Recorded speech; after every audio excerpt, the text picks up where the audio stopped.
அருட்சாதனத்தை ஏற்படுத்தி, நான் உங்களுக்கு அன்பு செய்தது போல நீங்களும் ஒருவர் மற்றவரிடம் அன்பு செய்யுங்கள் என்று அன்பு கட்டளை வழங்கிய நன்னாள் இன்று. ஆம், இன்று திருப்பாடுகளின் பெரிய வியாழன். இயேசுவின் பணி அவரது அன்பு பணிக்கு பெருமை சேர்த்தது போல வாழ்வுக்கு அவரது கல்வாரி மதிப்பீடுகள் அடித்தளமாய் அமைய இன்றைய வழிபாட்டிலே மன்றாடுவோம். இன்றைய திருவழிபாடானது 4 பகுதிகளை கொண்டுள்ளது. வார்த்தை வழிபாடு, பாதம் கழுவும் சடங்கு, நற்கருணை வழிபாடு, நற்கருணை இடமாற்ற பவனி. எனவே இந்த வழிபாட்டு நிகழ்வுகளில் பொருளுணர்ந்து பக்தியோடு பங்கெடுப்போம்.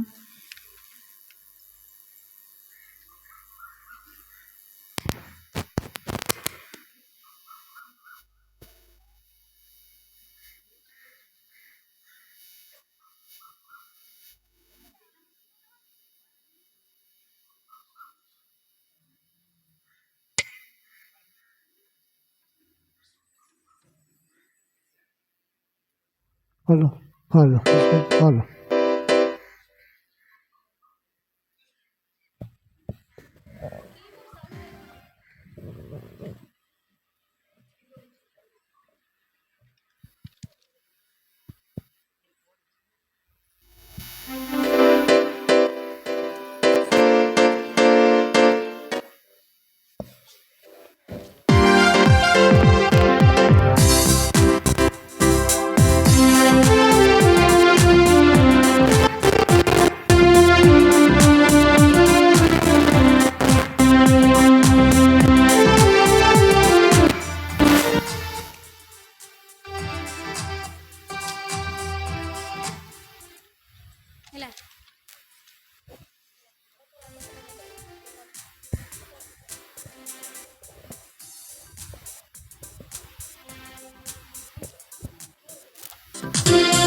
தந்தை மகன் தூயாவியாரின் பெயராலே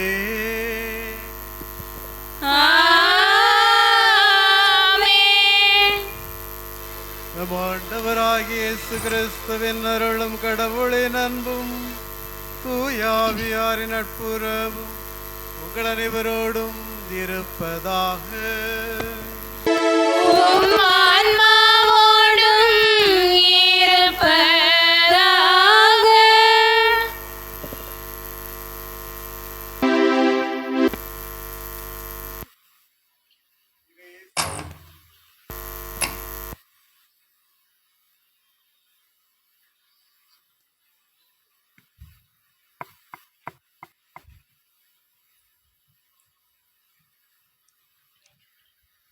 இயேசுவில் பிரியமானவர்களே, இந்த புனித வாரத்திலே பெரிய வியாழக்கிழமையை கொண்டாட நாம் குழுமி இருக்கின்றோம். நற்கருணையை ஏற்படுத்தி இறை பிரசன்னத்தை தருகின்ற குருத்துவத்தை ஏற்படுத்தி இந்த நாளிலே இந்த நற்கருணையிலே பங்கு பெறக்கூடிய எல்லா கிறிஸ்தவர்களுக்காகவும் நாம் மன்றாடுவோம். மேலும் அனைத்து குருக்களுக்காகவும் இந்த திருப்பலியிலே நாம் ஜெபிப்போம்.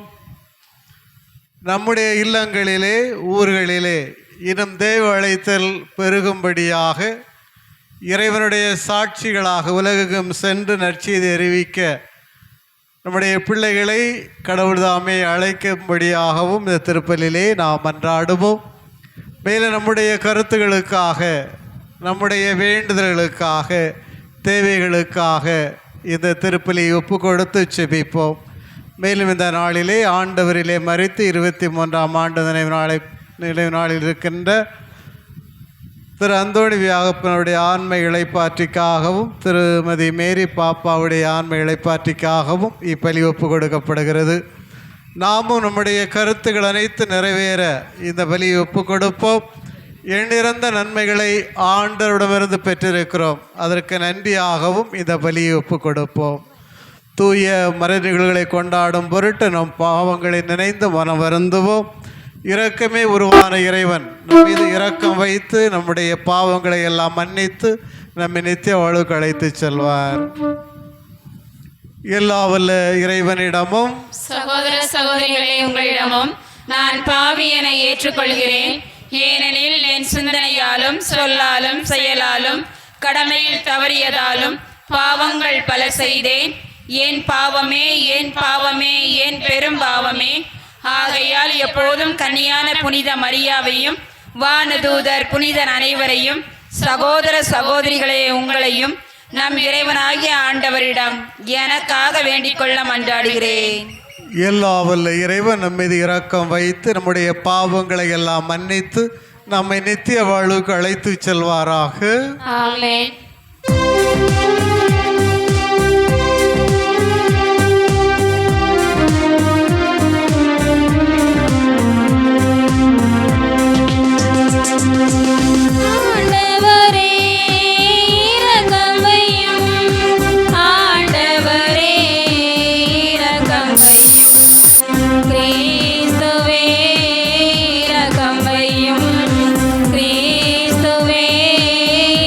Come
நீரொருவரை ஆண்டவர், நீரொருவரை உன்னதர், தூயாவியரோடு தந்தை இறைவனின் மாட்சியில் இருப்பவர் நீரே. ஆமென், ஆமென், ஆமென், ஆமென்.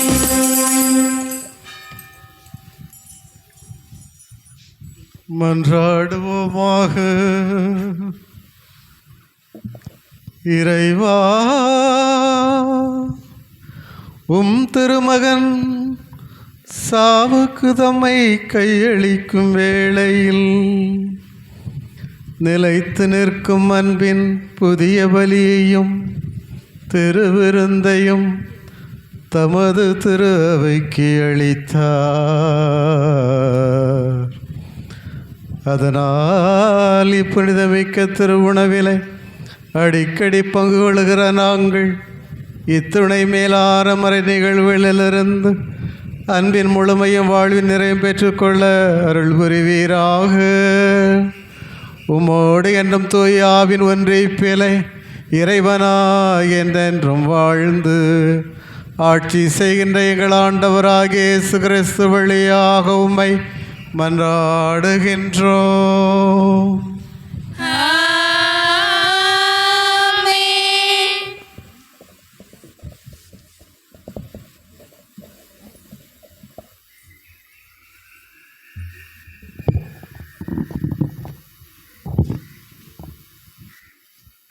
இறைவார்த்தை வழிபாடு. முதல் வாசகம் முன்னுரை. நடந்து வந்த பாதையை நினைத்து பார்க்கும்போது நீங்கா நிகழ்வுகள் நம்மை மலைக்கச் செய்வதோடு நம்மையும் மறக்க வைக்கின்றன. கடந்து வந்த பாதையை திரும்பி பார்க்கும் பொழுது தாண்டிய தடங்கல்கள், தீண்டிய தழும்புகள் எல்லாம் நினைவுக்கு வரும். ஆம், இஸ்ரவேல் மக்களின் அடிமைத்தன வாழ்வை அழித்து விடுதலை வாழ்வுக்கு கடத்தி வந்த வாழ்வை நினைவு கூறும் கொண்டாட்டத்தை கொண்டாடும் முறையை இந்த முதல் வாசகத்தை கேட்போம். ஆண்டவரின் வழிநடத்தலை உணர்வோம்.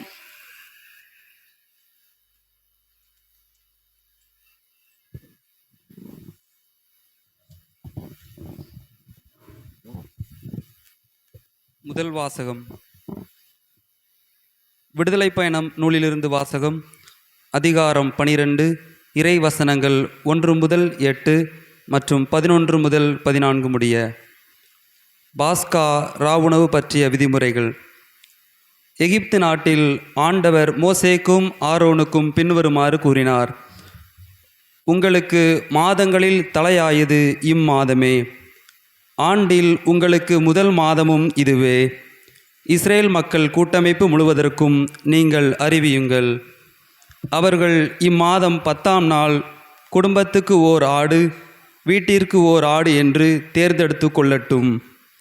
ஓர் ஆட்டினை உண்ண ஒரு வீட்டில் போதிய ஆட்கள் இல்லையெனில் உண்போரின் எண்ணிக்கைக்கும் உண்ணும் அளவுக்கும் ஏற்ப அண்டை வீட்டாரையும் சேர்த்து கொள்ளட்டும்.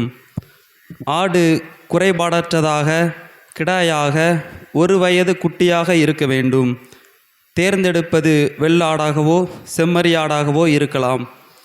இம்மாதம் 14ஆம் நாள் வரை அதை வைத்து பேணுங்கள். அந்நாள் மாலை மங்கும் வேளையில் இஸ்ரேல் மக்கள் கூட்டமைப்பின் அனைத்து சபையும் அதை வெட்ட வேண்டும். இரத்தத்தின் சிறிதளவு எடுத்து உண்ணும் வீடுகளின் 2 கதவு நிலைகளிலும் மேல் சட்டத்திலும் பூச வேண்டும். இறைச்சியை அந்த இரவிலேயே உண்ண வேண்டும்.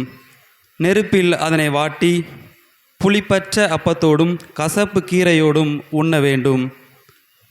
நீங்கள் அதனை உண்ணும் முறையாவது இடையில் கச்சை கட்டி கால்களில் காலணி அணிந்து கையில் கோல் பிடித்து விரைவாக உண்ணுங்கள்.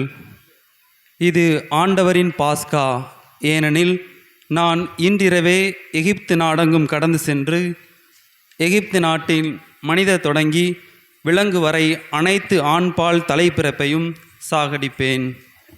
எகிப்தின் தெய்வங்கள் அனைத்தின் மேலும் நான் தீர்ப்பிடுவேன். நானே ஆண்டவர். இரத்தம் நீங்கள் இருக்கும் வீடுகளில் உங்களுக்கு அடையாளமாக இருக்கும். நான் இரத்தத்தை கண்டு உங்களை கடந்து செல்வேன். எகிப்து நாட்டில் நான் அவர்களை சாகடிக்கும்போது கொள்ளும் கொள்ளை நோய் எதுவும் உங்கள் மேல் வராது. இந்நாள் உங்களுக்கு ஒரு நினைவு நாளாக விளங்கும். இதனை ஆண்டவரின் விழாவாக நீங்கள் தலைமுறை தோறும் கொண்டாடுங்கள். இந்த விழா உங்களுக்கு நிலையான நியமமாக இருப்பதாக. இது ஆண்டவர் வழங்கும் அருள்வாக்கு. இறைவனுக்கு நன்றி.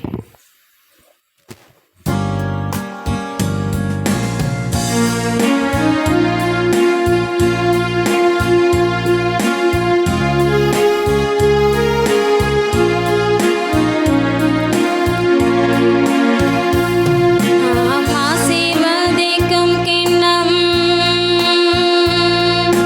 கிறிஸ்துவின் இரத்தத்தில் பங்கு கொள்வதென்றோ.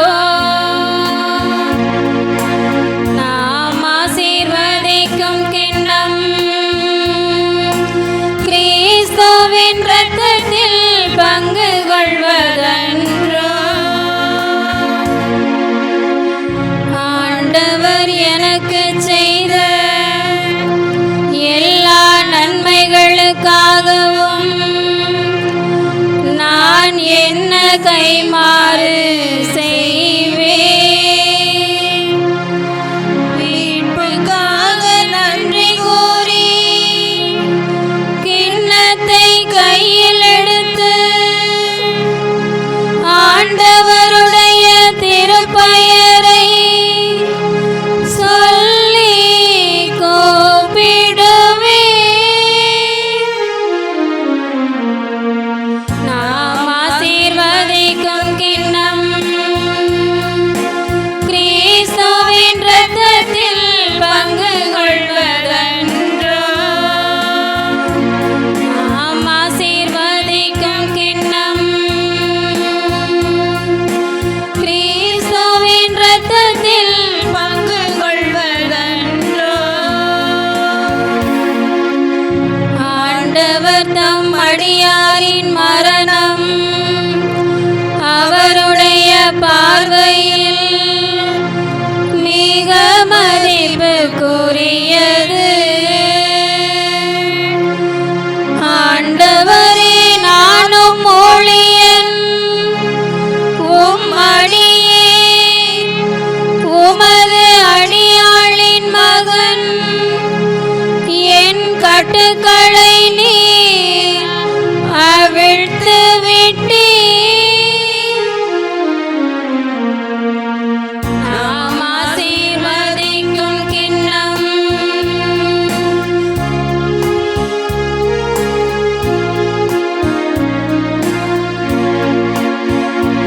நாம் ஆசீர்வதிக்கும் கிண்ணம்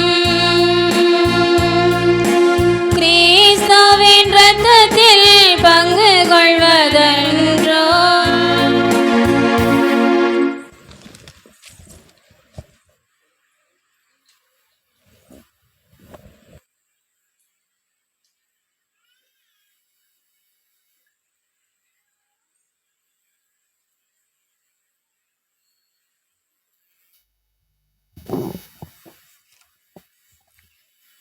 இரண்டாம் வாசக முன்னுரை.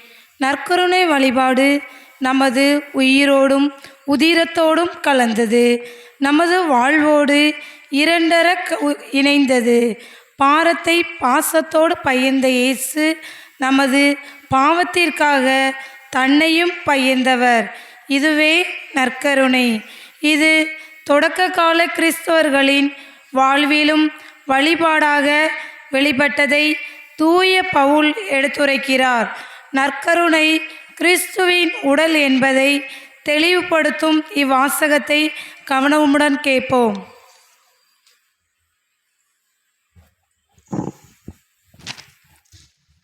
இரண்டாம் வாசகம். திருத்தூதர் பவுல் கொரிந்தியருக்கு எழுதிய முதல் திருமுகத்திலிருந்து வாசகம். அதிகாரம் 11, இறை வசனங்கள் 23 முதல் 26 முடிய. திருத்தூதர் பவுல் கொரிந்தியருக்கு எழுதிய முதல் திருமுகத்திலிருந்து வாசகம். அதிகாரம் 11, இறை வசனங்கள் 23 முதல் 26 முடிய. சகோதரர் சகோதரிகளே, ஆண்டவரிடமிருந்து நான் எதை பெற்றுக்கொண்டேனோ அதையே உங்களிடம் ஒப்படைக்கின்றேன். அதாவது, ஆண்டவராகிய இயேசு காட்டிக் கொடுக்கப்பட்ட அந்த இரவில் அப்பத்தை எடுத்து கடவுளுக்கு நன்றி செலுத்தி அதை பிட்டு, இது உங்களுக்கான என் உடல், இதை என் நினைவாக செய்யுங்கள் என்றார். அப்படியே உணவு அருந்திய பின் கிண்ணத்தையும் எடுத்து, இந்த கிண்ணம் என் இரத்தத்தால் நிலைப்படுத்தப்படும் புதிய உடன்படிக்கை, நீங்கள் இதிலிருந்து பருகும் போதெல்லாம் என் நினைவாக இவ்வாறு செய்யுங்கள் என்றார். ஆதலால் நீங்கள் இந்த அப்பத்தை உண்டு கிண்ணத்திலிருந்து பருகும் போதெல்லாம் ஆண்டவருடைய சாவை அவர் வரும் வரை அறிவிக்கிறீர்கள். இது ஆண்டவரின் அருள்வாக்கு. இறைவனுக்கு நன்றி.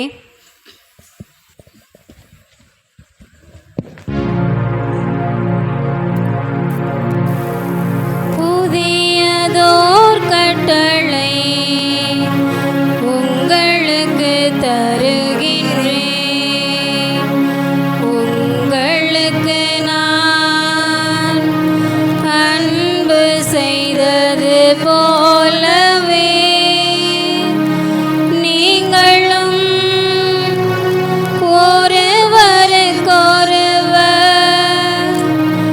அன்பு செய்யுங்கள் என்றுரைக்கின்றார் எம் பெருமான் இயேசு.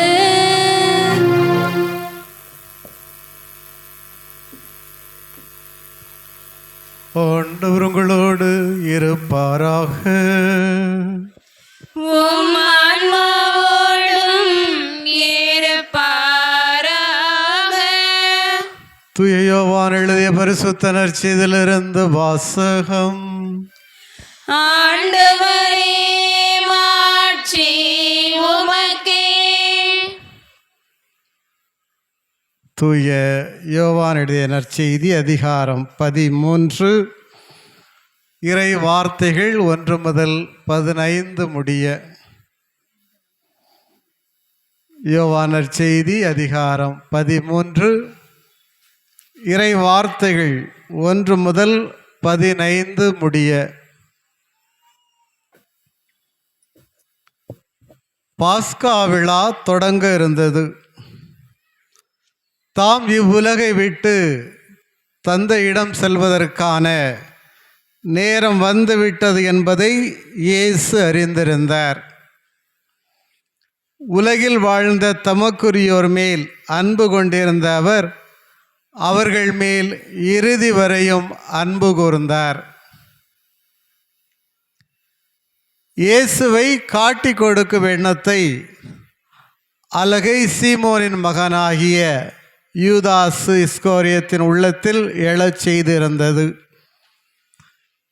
இரவு உணவு வேளையில் தந்தை அனைத்தையும் தம் கையில் ஒப்படைத்துள்ளார் என்பதையும், தாம் கடவுளிடமிருந்து வந்தது போல அவரிடமே திரும்பி செல்ல வேண்டும் என்பதையும் அறிந்தவராய் இயேசு பந்தியிலிருந்து எழுந்து தம் மேலுடையை கழற்றி வைத்துவிட்டு ஒரு துண்டை எடுத்து இடுப்பில் கட்டி கொண்டார். பின்னர் ஒரு குவளையில் தண்ணீர் எடுத்து சீடர்களுடைய காலடிகளை கழுவி இடுப்பில் கட்டியிருந்த துண்டால் துடைக்கத் தொடங்கினார். சீமோன் பேதுருவிடம் இயேசு வந்தபோது அவர், ஆண்டவரே, நீரா என் காலடிகளை கழுவப் போகிறீர் என்று கேட்டார். இயேசு மறுமொழியாக, நான் செய்வது இன்னதென்று இப்போது உனக்கு புரியாது, பின்னரே புரிந்து கொள்வாய் என்றார். பேதுரு அவரிடம், நீர் என் காலடிகளை கழுவ விடமாட்டேன் என்றார். இயேசு அவரை பார்த்து, நான் உன் காலடிகளை கழுவாவிட்டால் என்னோடு உனக்கு பங்கில்லை என்றார். அப்போது சீமோன் பேதுரு, அப்படியானால் ஆண்டவரே, என் காலடிகளை மட்டுமல்ல என் கைகளையும் தலையையும் கூட கழுவும் என்றார். இயேசு அவரிடம், குளித்து விட்டவர் தம் காலடிகளை மட்டும் கழுவினால் போதும், அவர் தூய்மையாகி விடுவார். நீங்களும் தூய்மையாயிருக்கிறீர்கள், ஆனாலும் அனைவரும் தூய்மையாயில்லை என்றார். தம்மை காட்டி கொடுப்பவன் எவன் என்று அவருக்கு ஏற்கனவே தெரிந்திருந்தது. எனவேதான் உங்களுள் அனைவரும் தூய்மையாயில்லை என்றார். அவருடைய காலடிகளை கழுவியபின் இயேசு தம் மேலுடைய அணிந்து கொண்டு மீண்டும் பந்தியில் அமர்ந்து அவரிடம் கூறியது, நான் உங்களுக்கு செய்தது என்னவென்று உங்களுக்கு புரிந்ததா?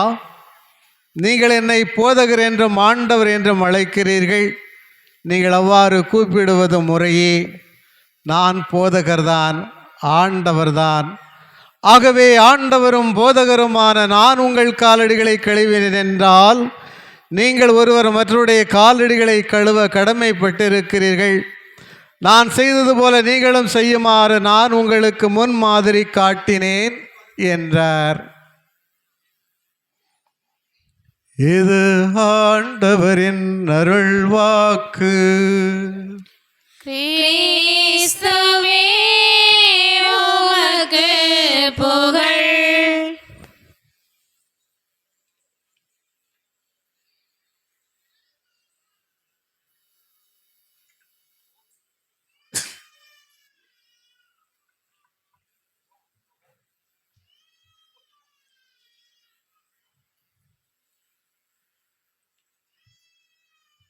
எல்லாரும் நல்லா இருக்கிறீங்களா?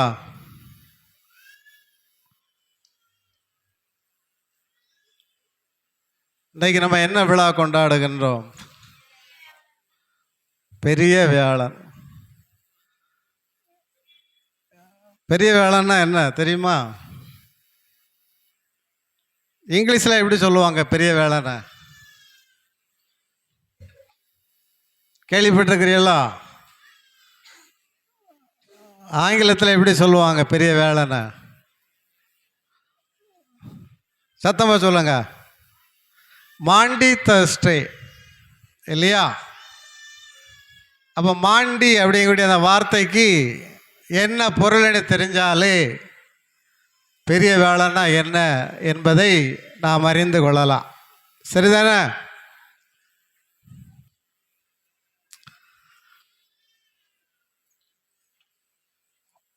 இப்போ எலெக்ஷன் டைம் இல்லையா? எலெக்ஷன் சீக்கிரம் வரப்போகுது. அதற்கான பரப்புரைகள் எல்லாம் ஆங்காங்கே கொடியேட்டி பறந்து கொண்டு இருக்கிறது. இணையதளங்களை எடுத்தால் ஒருத்தர் கமெண்ட் பண்ணி திட்டுறதும் இல்லையா, என்னென்னவெல்லாம் ஓடிக்கிட்டே இருக்குது. ரீல்ஸ் பார்க்குற பழக்கம் உண்டா? அதானே, ரீல்ஸ் பார்க்காதவங்க யார் இருக்கா? எல்லாருமே ரீல்ஸ் பார்க்குறோம். அன்பானவர்களே, வாக்களித்து ஒரு அரசை நாம் தேர்ந்தெடுத்தால் அவர்களுக்கு கொடுக்கப்படக்கூடிய அதிகாரத்தை ஆங்கிலத்தில் மேண்டேட் என்று சொல்லுவார்கள். மேண்டேட் அப்படின்னு சொன்னால் நம்மை ஆளுகின்ற அதிகாரத்தை அவர்களுக்கு நாம் ஓட்டு போட்டு கொடுக்கிறோம். சரியா? அப்படி மேண்டேட் அப்படிங்கக்கூடிய ஒரு வார்த்தை. இதே போல் மேண்டமஸ் அப்படின்னு ஒரு வார்த்தை கேள்விப்பட்டிருக்கிறீங்களா? இதை நீதிமன்றங்களிலே பயன்படுத்துவார்கள். தமிழிலே நீதி பேராணை என்று சொல்லுவார்கள். என்னென்னு சொல்லுவாங்க? நீதி பேராணை. அப்போ இந்த மேண்டேட், மேண்டமஸ், இந்த இரண்டு வார்த்தைகளையும் தவிர்த்து மாண்டி அப்படிங்கிற ஆங்கில வார்த்தை லத்தீன்லேருந்து வந்த வார்த்தை. எதுலேருந்து வந்துச்சு? லத்தீனில். அப்போ லத்தீன்லேருந்து வந்த வார்த்தையை ஆண்டவர் இயேசு விவிலியம் வாயிலாக நம்மோடு பயன்படுத்துகிறார். அதிலிருந்து வந்தது தான் இந்த வார்த்தை மாண்டி தர்ஸ்டே. அப்படின்னா கடவுள் கட்டளை கொடுத்த நாள். சரியா? பெரிய வேலைன்னா என்ன? கடவுள் நமக்கு கட்டளையை கொடுத்த நாள். ஒரு பெரிய கட்டளையை நமக்கு கொடுத்திருக்கிறார். யோவான் நற்செய்தி 13ஆம் அதிகாரம் 34வது வசனம். யாராவது சத்தமாக வாசிக்கிறீங்களா? யோவான் நற்செய்தி 13வது அதிகாரம் 34வது வசனம். புதிய கட்டளையை உங்களுக்கு கொடுக்கிறேன், நான் உங்களிடம் அன்பு செலுத்தியது போல நீங்களும் ஒருவர் மற்றவரிடம் அன்பு செலுத்துங்கள். அன்பானவர்களே, இதுதான் புதிய கட்டளையை கடவுள் நமக்கு தரக்கூடிய நாள். புதிய கட்டளையை பெரிய வேலைக்கிழமை கடவுள் நமக்கு கொடுக்கிறார். அது நற்செய்தியில் எங்கே இருக்குது? யோவான் 13ஆம் அதிகாரம் 34வது வசனம். அப்போ அரசியல்வாதிகளுக்கு நாம் கொடுக்கக்கூடிய அதிகாரத்தின் மூலமாக அவர்கள் பெறுகின்ற ஆணையை கட்டளையை விட கோர்ட்டில் நீதி அரசர்கள் கொடுக்கின்ற கட்டளையை விட பெரியதொரு கட்டளையை கடவுள் நமக்கு கொடுத்திருக்கிறார். அதை கொடுத்த நாள்தான் இந்த பெரிய வியாழக்கிழமை.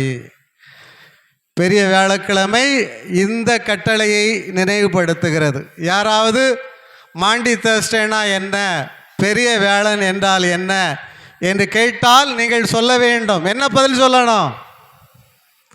கடவுள் பெரியதொரு கட்டளையை எங்களுக்கு கொடுத்த நாள்தான் இந்த பெரிய வியாழக்கிழமை. அந்த கட்டளை எங்கே இருக்கிறது என்று கேட்டால் விவிலியத்திலே யோவான் நற்செய்தி 13ஆம் அதிகாரம் 34வது வசனம் என்று சொல்ல வேண்டும். அப்படி இந்த கட்டளையை நீங்கள் கடைபிடித்தால், எப்படி இந்த கட்டளையை நீங்கள் கடைபிடித்தால் நீங்கள் யாராக மாறுவீர்கள்? கடவுளுடைய சீடராக மாறுவீர்கள். அதைத்தான் 13ஆம் அதிகாரம் 35வது வசனம் சொல்லுகிறது. அப்படின்னா நம்ம ஆண்டவர் இயேசு இந்த கட்டளையின் மூலமாக நமக்கு சொல்ல வர்றது என்ன? என்ன சொல்ல வர்றார்? இந்த கட்டளையுடைய பேர் என்ன? அன்பு கட்டளை. என்ன கட்டளை? அன்பு கட்டளை. Love commandment. அன்பு கட்டளை. நான் உங்களை அன்பு செய்தது போல நீங்கள் என்ன செய்யணும்? மற்றவர்களை அன்பு செய்ய வேண்டும்.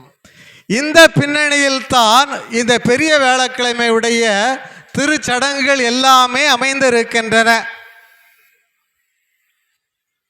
எனவே வியாழக்கிழமையில், இந்த பெரிய வியாழக்கிழமை 4 காரியங்களை நாம் நினைவுபடுத்த வேண்டும் நம்முடைய சிந்தனைகளிலே. ஒன்றாவது, நான் சொன்னது மாதிரி பெரிய கட்டளையை, அன்பு கட்டளையை ஆண்டவர் கொடுத்த நாள். இரண்டாவது என்ன சொல்லலாம்? பெரிய வியாழக்கிழமைன்னா பாதம் கழுவுவாங்க இல்லை இனி 12 சீடர்களுக்கு.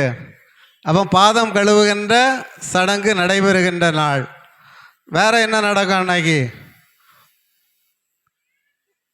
குருத்துவத்தை ஏற்படுத்திய நாள் இல்லையா? இன்னைக்கு தான் என்ன பண்ணியிருக்காங்க? குருத்துவத்தை ஏற்படுத்திய நாள். இறுதியாக முத்தாய்ப்பாக இன்னொன்றை நாம் சொல்லலாம். என்ன சொல்லலாம்? நற்கருணையை ஏற்படுத்திய நாள். அப்போ 4 காரியங்கள் முழுமையாக இந்த பெரிய வியாழக்கிழமையிலே நடைபெறுகிறது. திரும்பி சொல்லுங்க பார்க்கலாம், அந்த 4 காரியங்கள் என்னென்னு. புதிய கட்டளை, பாதம் கழுவுறது, குருத்துவம், நற்கருணை. சூப்பர். ஆக இந்த 4 காரியங்களும் அன்பின் அடிப்படையில் அமைந்தது. எனவே இந்த நாளை ஒரு அன்பு விழா என்று சொல்வது மிக மிக பொருத்தம். விவிலியம் முழுவதையும் ஒரே வார்த்தையில் சொல்லணும் அப்படி நாம் நினைத்தால் அன்பு என்ற ஒரு வார்த்தையை கொண்டு சொல்லிவிடலாம். ஆண்டவர் நம்மை அன்பு செய்த அன்பின் வரலாறு, அன்பின் கதைகள், அன்பின் நிகழ்வுகளை உள்ளடக்கியது தான் இந்த திருவிவிலியம். இதில் வேற எந்த கதையும் பார்க்க முடியாது. கடவுள் என்னை எப்படி அன்பு செய்தார், அப்படிப்பட்ட கடவுளை நான் எப்படி அன்பு செய்ய வேண்டும், அதற்கான பதில்தான் இந்த விவிலியத்தில் முழுக்க முழுக்க அமைந்திருக்கிறது. எனவே இந்த புதிய கட்டளை என்பது கடவுள் நான் அன்பு செய்தது போல நீங்களும் அன்பு செய்யுங்கள் என்பதை பாதம் கழுவுலேருந்து தொடங்கிக்கலாம். இப்போ சில வீடுகளில், பொதுவாக வீடுகளில் சில வேலையை சிலருக்குன்னு ஒதுக்கியே வைத்திருப்பார்கள். மனைவினா என்ன செய்யணும்? சமைக்கணும், வீட்டை க்ளீன் பண்ணி வைக்கணும் இல்லையா? வேலைக்கு போயிட்டு வந்தாலும் அவர்கள் தான் அந்த வேலையெல்லாம் செய்யணும். கணவன் என்றால் சம்பாதிக்க வேண்டும். அவங்க உட்கார்ந்த உடனே இவங்க சோறு எடுத்து வைப்பாங்க, அவங்க சாப்பிடுவாங்க, தட்டை கூட கழுவ மாட்டாங்க இல்லையா? அப்படிப்பட்ட ஒரு சூழலை பார்க்கலாம். ஒருவேளை ஒரு நாள் இந்த மனைவி உடல்நலம் சரியில்லாமல் இருந்தால் அந்த நாளில் கணவன் அந்த வேலைகளை செய்ய வேண்டும், அல்லது அடுத்த பிள்ளைங்க அந்த வேலையை செய்யணும். அப்போ தான் அந்த குடும்பம் எப்படி போகும்? ஒற்றுமையாகவும் மகிழ்ச்சியாகவும் போகும். ஆனால் எல்லா நேரத்துலையும் இது நடக்கிறது உண்டா? கிடையாது. எவ்வளோதான் உடம்பு சரியில்லைனாலும், எவ்வளவுதான் கஷ்டம் இல்லைனாலும் மனைவியுடைய வேலையை செய்ய வேண்டும் என்று மற்றவர்கள் நிர்பந்திக்கிறதை குடும்பத்தில் பார்க்கலாம். இதே மாதிரி தான் இயேசுடைய சீடர்களும் இருந்தார்கள். அவங்களுக்கு பெரியதொரு விருந்தை ஆண்டவர் இயேசு ஒரு மேல் மாடியில் ஏற்பாடு செய்திருக்கிறார். அப்போ எல்லா சீடர்களும் அங்கே சென்று அந்த விருந்திலே கலந்து கொள்கிறார்கள். இயேசு வருவதற்கு கொஞ்சம் தாமதம். இவர் அங்கே வந்து பார்க்குறாரு, எல்லா சீடர்களும் அமர்ந்து இருக்கிறார்கள். பொதுவாக அந்த காலத்தில் இந்த மாதிரி வண்டிகளோ வாகனங்களோ கிடையாது. அதனால் பல மைல் தூரம் என்ன செய்யணும், நடந்து தான் வரணும். அப்படி நடந்து வீட்டுக்குள் வருகிற பொழுது, நம்ம தோட்டத்துக்கு போயிட்டு வீட்டுக்கு வருகிற பொழுது கால்கைகளை கழுவி விட்டு தான் போய் அமர்வோம் இல்லையா? அப்படித்தான் இந்த சீடர்களும் அமர்ந்திருக்க வேண்டும். ஆனால் முதல்ல தண்ணி எடுத்து வெளியே வைக்க வேண்டியவர் வரல. அதனால் வந்த ஒரு பயலும் காலையும் கழுவல கையும் கழுவல, சாப்பாட்டுக்கு அப்படியே உட்காந்துட்டாங்க. இயேசு வந்து பார்க்கிறார். தங்களிலே பெரியவன் யார் என்ற ஒரு விவாதமும், தங்களுக்குள்ளே இந்த வேலையை நான் செய்ய மாட்டேன் நீ செய்ய மாட்டேன் என்ற ஒரு பெருத்தன்மையையும் அந்த சீடர்கள் மத்தியிலே பார்க்கிறார். உடனே இவர் என்ன செய்கிறார், முதலாக போய் தண்ணி எடுத்துக்கொண்டு வைக்கிறார். வைத்துவிட்டு இவரே சென்று ஒவ்வொருவருடைய காலையும் கழுவ தொடங்குகின்றார். அன்புக்குரியவர்களே, இப்படிப்பட்ட ஒரு சமூகம் இன்றும் இருக்கிறது. இது என் வேலை கிடையாது, இது உன் வேலை. அன்பு என்பது இருந்தால் பிறர் வேலையை நம்ம செய்வோம். ஆக ஒரு வேலை என்பது, ஒரு கடமை என்பது அன்பினால் கட்டப்பட வேண்டும். இது என்னுடைய கோயில், எனக்கு அதில் ஈடுபாடு உண்டு என்று இருக்க வேண்டும். இது என்னுடைய குடும்பம், என்னுடைய குடும்பத்தை நான் தான் கவனிக்க வேண்டும். நான் குடித்துவிட்டு தான் தோண்டித்தனமாக தெரிந்தால் என்னுடைய குடும்பம் உருப்படாது. இதெல்லாம் தெரிந்தவர்கள் தங்களுடைய குடும்பத்தை அன்பு செய்வார்கள். அன்பு செய்பவர்கள் தாங்கள் உழைப்பார்கள், உழைத்த பணத்தை கொண்டு குடும்பத்தை முன்னேற்றுவார்கள். அன்புக்குரியவர்களே, இயேசுடைய சீடர்கள் மத்தியிலே அவர்கள் காலையும் கழுவவில்லை கையையும் கழுவவில்லை, அமர்ந்து விட்டார்கள். இயேசு அவருடைய பாதங்களை கழுவி, ஒரு இன்றைக்குள்ள நற்செய்தியை கேட்டீங்கன்னா அழகாக சொல்லுவார். என்ன சொல்லுவார்? நான் யார்? நான் போதகர். நான் யார்? நான் ஆண்டவர். போதகரும் ஆண்டவருமாகிய நானே உங்களுடைய பாதங்களை கழுவினேன் என்றால் நீங்கள் ஒருவர் மற்றவருடைய பாதங்களை கழுவ வேண்டும். அன்புக்குரியவர்களை எவ்வளவு அழகாக சொல்லிக் கொடுக்கிறார். அன்பு என்பது இருந்தால் அங்கே தன்னலம் இருக்காது, அங்கே பெருமை பாராட்டாது, நான் பெரியவன் நீ சிறியவன் என்ற நிகழ்வு இருக்காது, என்னிடம் பணம் இருக்கிறது நீ ஏழை என்ற பாகுபாடு இருக்காது. மாறாக அனைவரும் ஒரே குடும்பம், ஒரே சமூகம், அனைவரும் என்னுடைய பிள்ளைகள் என்ற உயரிய எண்ணம் இருக்க வேண்டும். அதைத்தான் அன்பு கட்டளை என்று ஆண்டவர் சொல்லுகின்றார். அன்புக்குரியவர்களே, இந்த அன்பு கட்டளையை கொடுத்த நாள் தான் எந்த நாள்? இந்த பெரிய வியாழக்கிழமை. கிறிஸ்தவர்களாகிய நாம் இந்த அன்பு கட்டளையை கடைபிடிக்க வேண்டும். எனவே தன்னுடைய அன்பின் வெளிப்பாடாக ஆண்டவர் இயேசு நற்கருணை ஏற்படுத்திய நாளும் இந்த நாள் தான். நீங்களும் முதல் வாசகத்தை எல்லாரும் கவனமாக கேட்டீங்களா? முதல் வாசகத்தில் ஒரு விழாவை பற்றி குறிப்பிடுகிறது. என்ன விழாவை பற்றி சொல்கிறாங்க? பாஸ்கா விழா. சூப்பர். பாஸ்கா விழாவை பற்றி சொல்லுகிறார்கள். பாஸ்கா விழாவை எப்படி கொண்டாடுவது? ஒரு ஆட்டுக்குட்டியை வெட்டி சுட்டு சாப்பிட்றாங்க. அப்படி சாப்பிடும் பொழுது அதோடு புளிப்பில்லாத அப்பத்தையும் சுட்டு சேர்த்து கொள்கிறார்கள். அதோடு என்ன ஒன்று சேர்த்துக்கிறாங்க? என்ன சேர்த்துக்கிறாங்க? கசப்பான கீரையையும் உண்ணுகிறார்கள். இப்போ ஆடு எத்தனை வயசுக்குள்ளே இருக்கணும்? 1 வயசு உள்ள சின்ன குட்டியாக இருக்கணும். ஒரு வீட்டில் 2 பேர் இருந்தாங்கன்னா 2 பேரால் ஒரு ஆட்டை சாப்பிட முடியுமா? கஷ்டம். அப்போ பக்கத்து வீட்டில் எத்தனை பேர் இருக்காங்கன்னு பார்க்கணும். அங்கேயும் ஒரு 2 பேர் இருந்தால் சரி, 4 பேரால் சாப்பிட முடியுமா? முடியும் என்றால் அந்த 2 குடும்பமும் சேர்ந்து ஒரு ஆட்டை சமைக்க வேண்டும். கண்டிஷன் என்ன? நிபந்தனை என்ன? நிபந்தனை என்றால் சுட்டு அன்றே சாப்பிட வேண்டும். அப்பொழுதே முடிச்சிடணும், மீதி வைக்கக்கூடாது.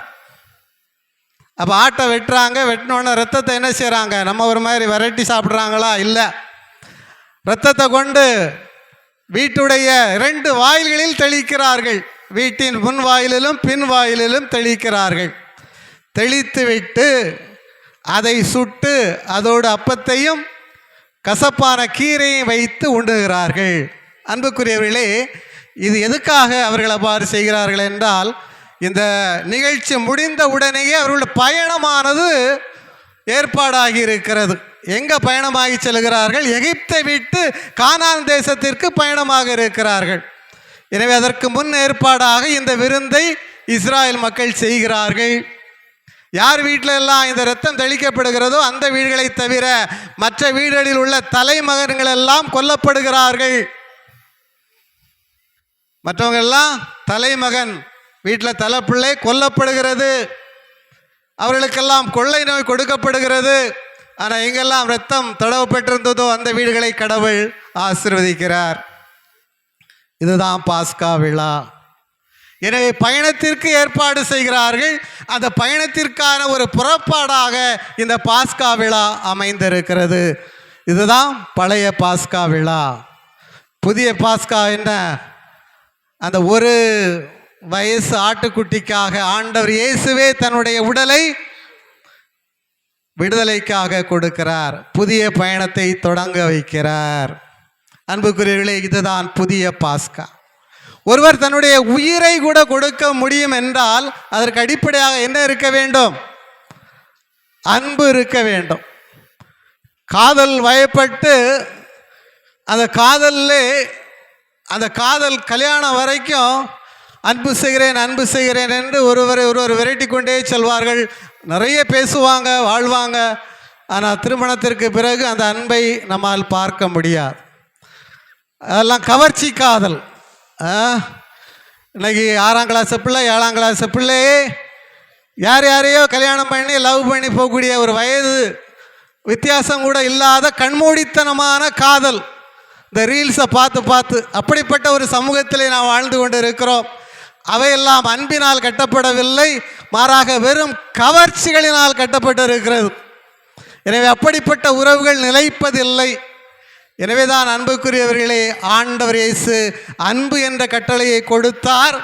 அந்த அன்பிலே இறுதி வரையும் நிலைத்திருந்தார். எனவே தான் நமக்காக பாடுபட்டு விடுதலையை கொடுத்தார். அவ்வாறாக புதிய குருத்துவத்தை ஆண்டவர் இயேசு ஏற்படுத்தி இருக்கிறார். அப்போ குருக்களுடைய பணி இன்னைக்கு என்ன பணி? இன்னைக்கு குருத்துவத்தை ஏற்படுத்திய நாளையும் பார்க்கிறோம் இல்லையா? குருக்களை பார்த்துருக்கிறீங்களா? நம்ம இதில் என்ன சொல்லுவோம்? சாமியார்னு சொல்கிறோம் இல்லையா? இன்னைக்கு புது தமிழில் என்ன? பணிய விடையாளர், பணியாளர், ப்ரீஸ்ட்டு, இப்படி நிறைய பேரை வைத்து நாம் குருக்களை அழைக்கிறோம். நம்ம இந்திய முறைப்படி ஒரு குரு என்றால் அவர் இருளை அகற்றி ஒளியை ஏற்படுத்தக்கூடியவர் தான் குரு. பாவத்தை அகற்றி புண்ணியத்தால் உங்களை ஆசீர்வதிப்பவர் தான் குருவானவர். இன்னைக்கு குருவானவருடைய அல்லது அவருக்கு எப்படிப்பட்ட மதிப்பை இந்த இறை சமூகம் கொடுக்கிறது இல்லையா? சாமியார்கிட்ட வந்து நிறைய எதிர்பார்க்குறோம், குருக்கள்லாம் இப்படியெல்லாம் இருக்கணும் என்று. தவறிவிட்டால் அவர்களுக்கு எதிராக கிளர்ச்சி செய்யக்கூடிய மக்களையும் பார்க்கிறோம். இன்றைக்கி இறை அழைத்தல் குறைந்து விட்டது. சாமியாராக சிஸ்டராக போகிறவங்க ரொம்ப குறைவு. நம்ம நிறைய பேரை கிரிட்டிசைஸ் பண்ணுறோம் இல்லையா? குருக்களை, கன்னியர்களை நிறைய குறைகளை சொல்கிறோம். ஆனால் நம்ம வீட்டில் இருந்து இறை அழைத்தலுக்காக பிள்ளைகளை அனுப்புகிறோம் என்றால் இன்றைக்கி பெரிய சீரோ தான்.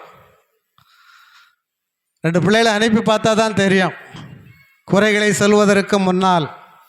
அன்புக்குரியவர்களே, குருக்களோடு நம்முடைய தொடர்பு எப்படி இருக்கிறது? குருக்களை பற்றிய நம்முடைய எண்ணங்கள் என்ன?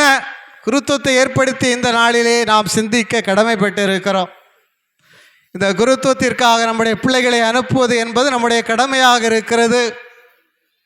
ஆக குரு என்பவர் வானத்திலிருந்து நேரடியாக வந்தாரா? இல்லை, உங்கள் குடும்பத்திலிருந்து வந்தவங்க தான் இந்த குருக்கள். எனவே அவர்களும் மனிதர்கள், அவர்களையும் அவருடைய குறைகளோடு நிறைகளோடு ஏற்று அன்பு செய்ய வேண்டும். எனவே அவற்றையும் நாம் நினைவுபடுத்தக்கூடிய ஒரு நாளாக இந்த நாள் அமைய வேண்டும். பெரிய வியாழக்கிழமை என்பது ஆண்டவர் இயேசு கிறிஸ்துவை ஏற்படுத்திய நாள். அந்த குருத்துவ பணிகளிலே நாமும் தோள் கொடுப்பவர்களாக இருக்க வேண்டும். நம்முடைய பிள்ளைகளையும் தேவ அழைத்தலுக்கு அனுப்பி வைப்பவர்களாக இருக்க வேண்டும். அப்போ தான் திருச்சபையை நாமும் அன்பு செய்கிறோம் என்று பெருமையாக சொல்லிக்கொள்ள முடியும். இப்போ பிரான்சிஸ் அசிசியாரை பற்றி கேள்விப்பட்டிருக்கிறீங்களா? இப்போ பிரான்சிஸ் அசிசியார், வெரி குட். அந்தோணியாரை பற்றி கேள்விப்பட்டிருக்கிறீங்களா? ஆமாம், அந்தோணியார் சபை தான் அந்த பிரான்சிஸ்கன் சபை. அந்த புனிதர் ஒரு நிகழ்ச்சியை நம்மோடு சொல்லி இப்படி ஒரு கேள்வியை கேட்கிறார். அவர் ரோட்டில் நடந்து போயிட்டுருக்கிறார். அப்போ ஒரு குருவானவர் எதிரே வருகிறார். அதே நேரத்தில் வானத்தில் ஒரு வானதூதரும் இருக்கிறார். இப்போ வானதூதருக்கும் முதலிலே வணக்கம் சொல்வதா, குருவுக்கும் முதலிலே வணக்கம் சொல்வதா என்ற ஒரு கேள்வி அவருடைய மனதிலே எழுகிறது. யாருக்கு முதல்ல மரியாதை கொடுக்கிறது? குருவுக்கா, வானதூதருக்கா? நீங்கள் அப்படி ஒரு காட்சியை பார்த்தா என்ன செய்வீங்க? நடந்து போயிட்டுருக்கிறீங்க உங்கள் தெரு, திடீர்னு இந்த பக்கத்தில் ஃபாதர் வர்றாரு, இந்த பக்கத்தில் ஒரு வானதூதர் சம்மனஸ் வந்து நிற்கிது. யாருக்கு வணக்கம் சொல்லுவீங்க? வானதூதருக்கு. இங்கே இந்த பக்கம் சொல்லுங்க, சொல்லுங்கப்பா. அன்புக்குரியவர்களே, பிரான்சிஸ் அசிசியார் என்ன சொன்னார் என்றால், முதலிலே குருவுக்கு நான் வணக்கம் சொல்வேன். ஏனென்றால் குருவானவர் திருப்பலியின் பொழுது ஆண்டவருடைய பிரசன்னத்தை நமக்கு பெற்றுத் தருகின்றார். இந்த வானதூதரோ ஆண்டவருடைய பணியை செய்கின்றார். அவரால் ஆண்டவருடைய பிரசன்னத்தை பெற்றுத்தர முடியாது. ஆனால் ஒரு குருவானவரால் மட்டுமே ஆண்டவருடைய பிரசன்னத்தை உங்களுக்கு தர முடியும் என்று சொல்லுகிறார். ஆக அன்புக்குரியவர்களே, இந்த குருத்துவம் என்பது அவ்வளவு மேன்மை மிக்கதாக இருக்கிறது. இந்த குருத்துவம் என்பது ஆண்டவருடைய அருளால் கொடுக்கப்பட்ட ஒரு அழைப்பாக இருக்கிறது. ஏன் நம்முடைய குடும்பங்களிலே இந்த அழைப்பு இன்று இறை அழைத்தல் குறைந்து கொண்டே இருக்கிறது என்றால், நாம் வளர்ந்த பொழுது நம்முடைய பெற்றோர்கள் அந்த காலத்தில் கொடுத்த அந்த விசுவாசத்தை இன்றைய பெற்றோர்கள் தங்களுடைய பிள்ளைகளுக்கு கொடுப்பதற்கு தவறிவிட்டார்கள். அப்படி தான் சொல்ல முடியும். டியூஷனுக்கு போகணும், படிக்கணும், எப்படியாவது டேர்ம் எக்ஸாம் எழுதி, ப்ரொஃபஷனல் எக்ஸாம் எழுதி எப்படியாவது வேலைக்கு போகணும். அதனால் ஞாயிற்றுக்கிழமைக்கு கூட கோயிலுக்கு போகலைனாலும் பரவாயில்ல, வீட்டில் குடும்ப ஜெபமாலை கிடையாது, கடவுளை மையமாக கொண்ட வாழ்வு இல்லை. இப்படிப்பட்ட ஒரு நிலைப்பாட்டிலே வாழ்ந்து கொண்டு இருக்கிறோம். வீட்டுக்குள்ளே தொலைக்காட்சி பெட்டிகள் வந்தது போதாது என்று இன்று கையில் ஸ்மார்ட் ஃபோனிலே ரீல்ஸ் ஓடிக்கொண்டே இருப்பதை பார்க்கிறோம். ஒருத்தரோடு பேசுறதுக்கு கூட நேரம் இல்லாமல் இருக்கக்கூடிய ஒரு கால சூழல். ஆக விசுவாசம் என்பதும் கடவுளை பற்றிய எண்ணம் என்பதும் ஆன்மீகம் என்பதும் இந்த சமூகத்திலே இல்லாமல் போய்விட்ட ஒரு சூழலை பார்க்கிறோம். அப்படிப்பட்ட சமூகத்திலிருந்து எப்படி தேவ அழைத்தல் வரும், எப்படி குருக்கள் உருவாவார்கள், எப்படி அருட்சகோதரிகள் வருவார்கள், இதை நாம் உணர்ந்து கொள்ள வேண்டும்.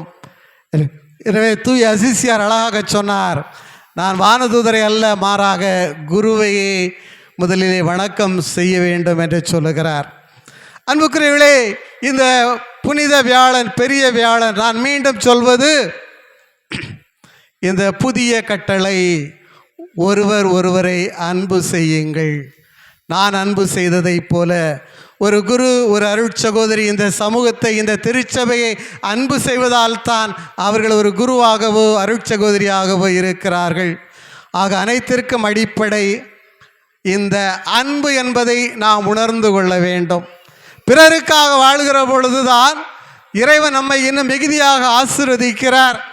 எனவே இந்த புனித வியாழக்கிழமை, இந்த பெரிய வியாழக்கிழமை, இந்த மாண்டி தர்ஸ்டே பெரிய பேராண்மை நிறைந்த ஒரு கட்டளையை நமக்கு கொடுக்கிறது. அதுதான் அன்பு கட்டளை. அதை செய்வோம். இந்த அன்பு கட்டளையின் மூலமாக இந்த புனித வியாழனை புனிதப்படுத்துவோம். எனவே பெரியவன் என்றும் சிறியவன் என்றும் அடிமை என்றும் ஆள்பவன் என்றும் இருப்பவன் இல்லாதவன் படித்தவன் படிக்காதவன் என்ற பேதங்களை தாண்டி அன்பு என்பதை உரைகளாக கொண்டு இந்த சமூகத்தை கட்டி எழுப்ப தேவையான அருள் வளங்களுக்காக இந்த திருப்பலிலே தொடர்ந்து ஜெபிப்போம். இறைவன் நம் அனைவருக்கும் நிறைவான ஆசீர்வாதத்தை தருவாராக. ஆமேன்.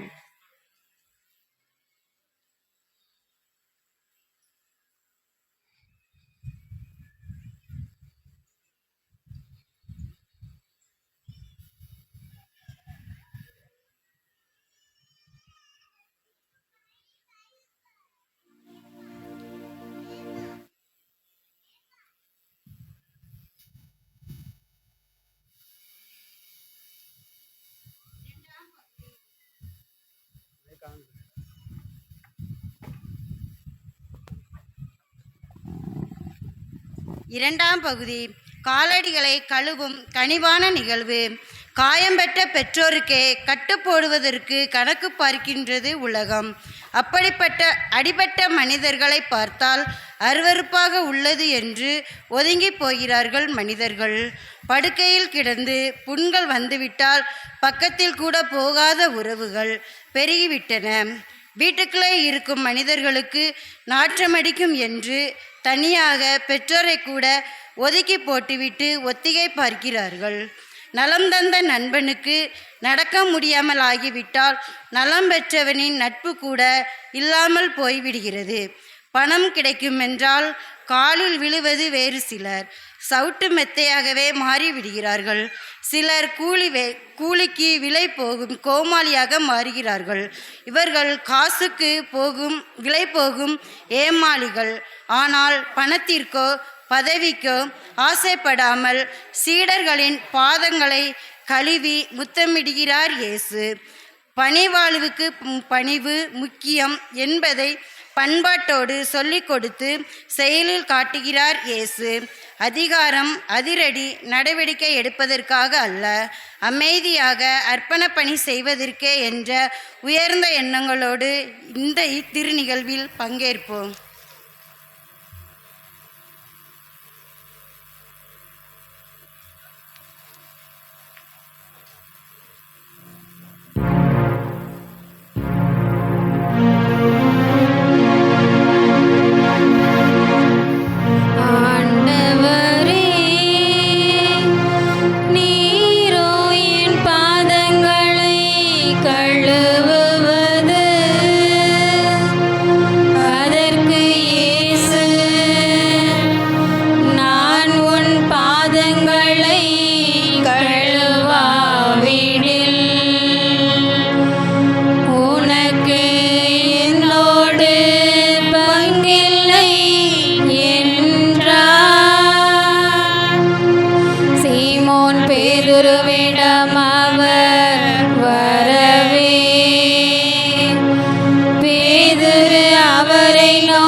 பின்னரே விளங்கும்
இயேசு வந்த நேரத்திலே ராயப்பர பாதங்களை இயேசுவிடம் காட்டாது உரிமையில் கடிந்து கொண்டார்.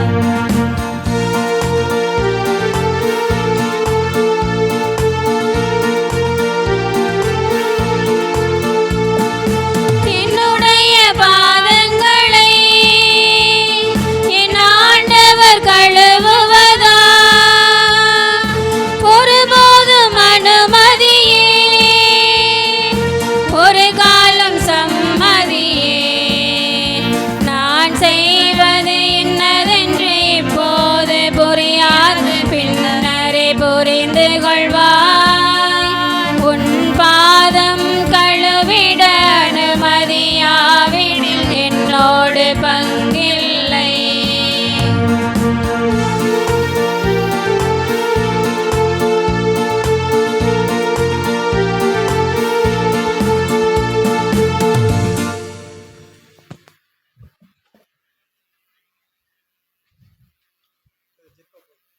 மூன்றாம் பகுதி நற்கருணை வழிபாடு.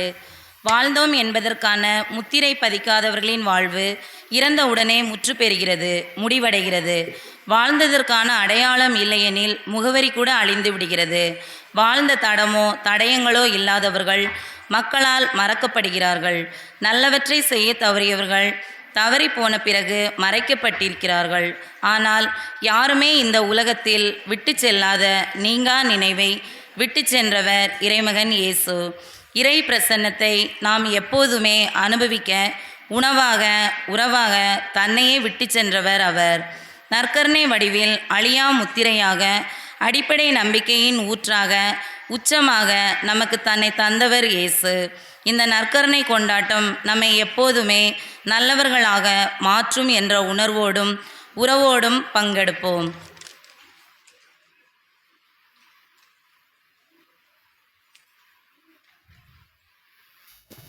காணிக்கை பாடல்.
கொள்ளாமல் விழிப்பாயிருந்து கொள்வோம்.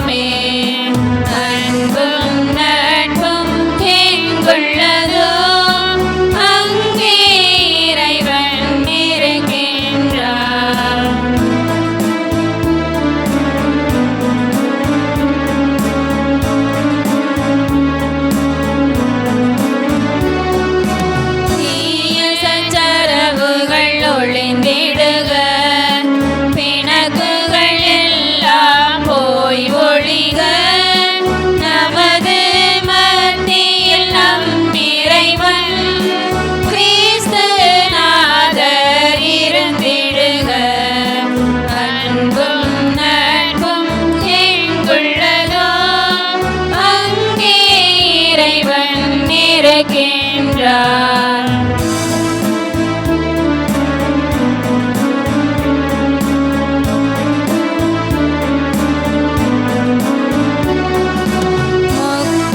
முக்தியடைந்தோர் கூட்டத்தில் நாமும் ஒன்றாய் சேர்ந்து மனம் மகிழ்ந்து கிறிஸ்து இறைவானின் மகிமை வதனம் காண்போமே. அன்பும் நட்பும் எங்குள்ளதோ அங்கே இறைவன் இருக்கின்றார்.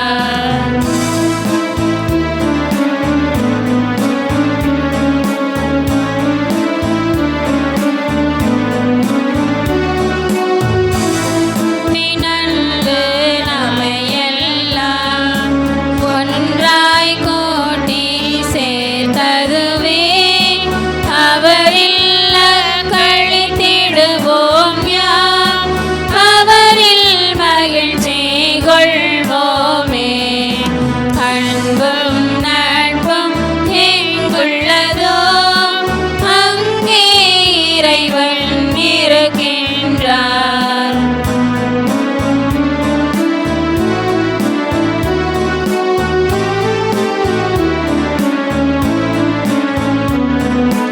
தீரிய தேவனுக்கு அஞ்சிடுவோம் அவருக்கு அன்பு செய்திடுவோம்.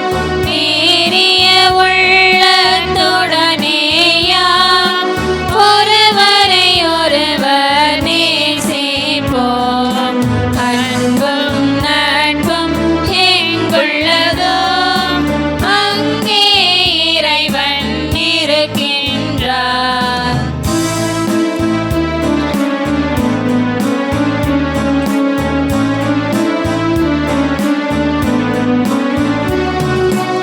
எனவே ஒன்றாய் நாமெல்லாம் வந்து கூடும் போதினிலே மனதில் வேற்றுமை கொள்ளாமல் விழிப்பாயிருந்து கொள்வோமே.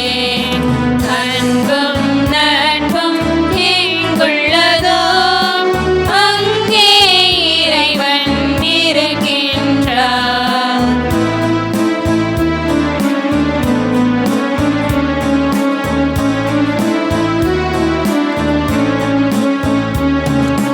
தீய சந்தரவுகள் ஒளிந்திடுக பிணக்குகள் எல்லாம் போய் ஒழிக.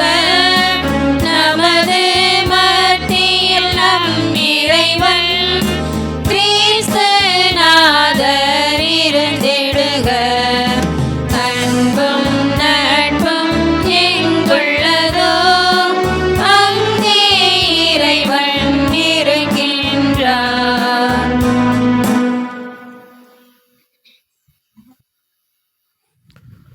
அன்பு சகோதர சகோதரிகளே,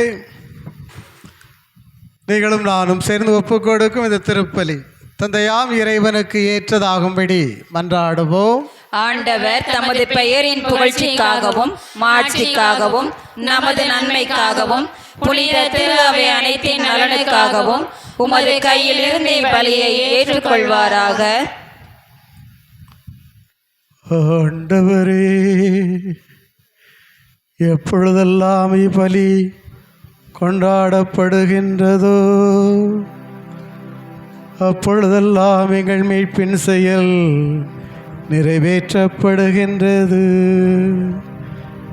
எனவே நாங்கள் எம்மறை நிகழ்வில் தகுதியுடன் பங்கேற்க எங்களுக்கு அருள் புரிவீராக. எங்கள் ஆண்டவராகிய இயேசு கிறிஸ்து வழியாக உம்மை மன்றாடுகின்றோம்.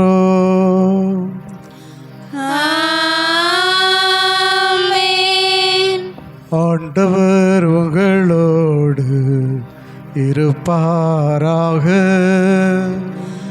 உம் ஆன்மாவோடும் இருப்பாராக. இதயங்களை மேலே எழுப்புங்கள். ஆண்டவரிடம் எழுப்பியுள்ளோம். நம் இறைவனாகிய ஆண்டவருக்கு நன்றி கூறுவோம்.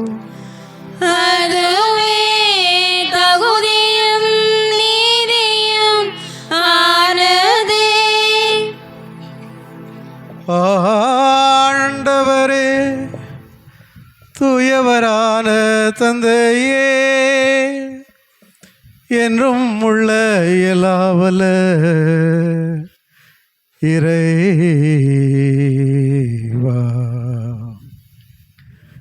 எங்கள் ஆண்டவராம் கிறிஸ்து வழியாக என்னாலும் எவ்விடத்திலும் நாங்கள் உமக்கு நன்றி செலுத்துவது மெய்யாகவே தகுதிய நீதியும் எங்கள் கடமையும் மீட்புக்குரிய செயலும் ஆகும். என்றுமுள்ள மெய்யான குருவாகியவர் நிலையான வழிமுறையை ஏற்படுத்தினார். மீட்பளிக்கும் பலிபொருளாக முதலாக தம்மையே உமக்கு ஒப்பு கொடுத்தார். தம் நினைவாக நாங்களும் பலி செலுத்த வேண்டுமென்று கற்பித்தார். எங்களுக்காக பலியானவருடைய திருவுடலை உண்ணும் போதெல்லாம் நாங்கள் வலிமை பெறுகின்றோம். அவர் எங்களுக்காக சிந்திய திரு இரத்தத்தை பருகும் போதெல்லாம் நாங்கள் கழுவப்பட்டு தூய்மையடைகின்றோம். ஆகவே வானதூதர் முதன்மை வானதூதரோடும் அரியணையில் அமர்வோர் தலைமை தாங்குவாரோடும் வான்படைகள் அணிகள் அனைத்தோடும் சேர்ந்து நாங்கள் உம்முடைய மாட்சிமையை புகழ்ந்து ஒரே குரலிலே முடிவின்றி பாடுவதாவது: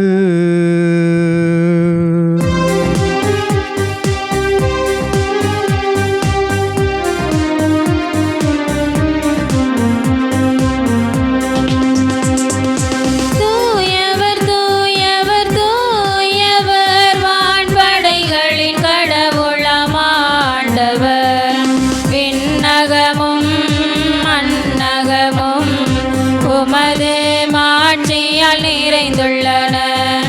உன்னதங்களிலே ஓசானா, உன்னதங்களிலே ஓசானா. ஆண்டவர் பெயரால் வருகிறவர் ஆசி பெற்றவர். உன்னதங்களிலே ஓசானா, உன்னதங்களிலே ஓசானா.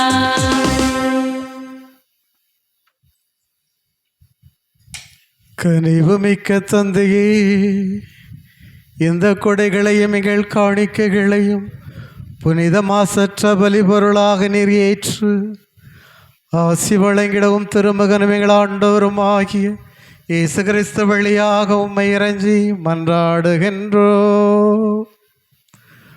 உம்முடைய புனித கத்தோலிக்க திரவைக்காக இவற்றை நாங்கள் முதலில் உமக்கு ஒப்பு கொடுக்கின்றோம்.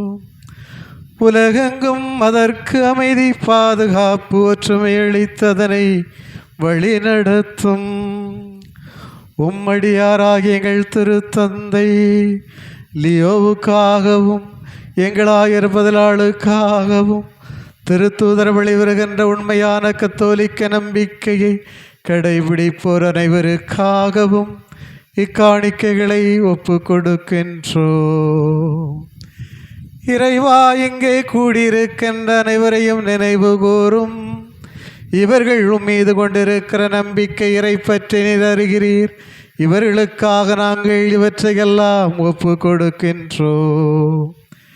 இவர்களும் தமக்காக தம்மவருக்காக இப்புகழ்ச்சி வலி உமக்கு ஒப்பு கொடுக்கின்றார்கள்.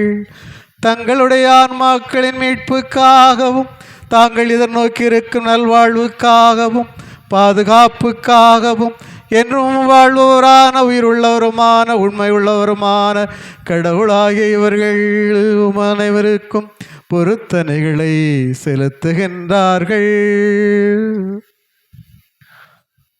ஆண்டவரே, முதலாக இறைவனும் எங்கள் ஆண்டவருமாகிய அதே கிறிஸ்துவின் தாயும் என்றும் கன்னியுமான மாட்சிமிக்க மரியாவையும் அதே கன்னியின் கணவரான புனித யோசேப்பையும் திருத்துதர்களும் மறைசாட்சியருமான பேதுரு, பவுல், அந்திரேயா, யாக்கோபு, யோவான், தோமா, யாக்கோபு, பிலிப்பு, பர்த்தலேமியு, மத்தேவு, சீமோன், ததேயு, லீனஸ், கிளீட்டஸ், கிளமெண்ட், சிக்ஸ்துஸ், கொர்னலேயு, சிப்பிரியன், லாரன்ஸ், கிறிசனுஸ், ஜான், பால், கோஸ்மாஸ், தமியான் ஆகியோரையும் வணக்கத்துடன் நினைவு கூறுகின்றோம்.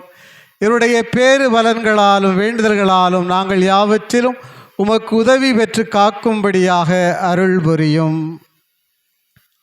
ஆகவே ஆண்டவரே, ஊழியர்களும் நாங்களும் உம்முடைய குடும்பம் முழுவதும் இக்காணிக்கைகளை உமக்கு ஒப்பு கொடுக்கின்றோம். எங்கள் ஆண்டவராகிய இயேசு கிறிஸ்து தம் உடலையும் இரத்தத்தையும் தம் சீடர்களுக்கு கையளித்து அவற்றின் மறைபொருளை கொண்டாடுமாறு பணித்த இந்த நாளிலே இக்காணிக்கைகளை மன நிறைவோடு ஏற்றருள உம்மை வேண்டுகிறோம். எங்கள் வாழ்நாட்களிலே உம்முடைய அமைதியை தந்தருளும். மேலும் நிலையான அழிவிலிருந்து எங்களை காத்து உம்மால் தேர்ந்து கொள்ளப்பட்ட மந்தையிலே சேர்த்தருளும். இறைவா, இந்த காணிக்கைகளை புனிதப்படுத்தி உமக்கு உரிமை உடையதாக, தகுதியுடையதாக, உமக்கு ஏற்புடையதாக, உகந்ததாக இருக்க செய்தருளும். இவ்வாறு உம் அன்பு திருமகன் எங்கள் ஆண்டோருமாகிய இயேசு கிறிஸ்துவின் உடலாக இரத்தமாக இவை மாறுவதாக. அவர் எங்கள் மீட்புக்காக, அனைவருடைய மீட்புக்காக தாம் பாடுபடுவதற்கு முந்திய நாள், அதாவது இன்று, வணக்கத்துக்குரியதம் திருக்கைகளிலே அப்பத்தை எடுத்து நோக்கி கண்களை உயர்த்தி, எல்லா வல்ல இறைவனும் தந்தையுமாகி உமக்கு நன்றி செலுத்தி ஆசி வழங்கி அப்பத்தை பிட்டு தம் சீடர்களுக்கு அளித்தவர் கூறியதாவது: அனைவரும் இதிலிருந்து பெற்று உண்ணுங்கள், ஏனெனில் இது உங்களுக்காக கையளிக்கப்படும் என் உடல்.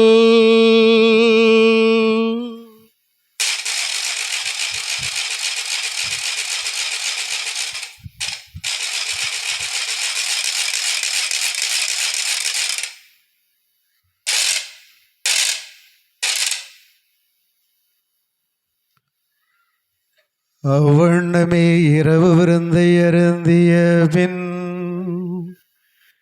எழில் மிகு கிண்ணத்தை வணக்கத்துக்குரியதம் திருக்கரங்களில் எடுத்து மீண்டும் உமக்கு நன்றி கூறி ஆசி வழங்கி தம் சீடர்களுக்கு அளித்தவர் கூறியதாவது: அனைவரும் இதிலிருந்து பெற்று பருகுங்கள், ஏனெனில் இது புதிய நிலையான உடன்படிக்கைக்குரிய என் இரத்தத்தின் கிண்ணம். இது பாவ மன்னிப்புக்கென்று உங்களுக்காகவும் பலருக்காகவும் சிந்தப்படும். இதை என் நினைவாக செய்யுங்கள்.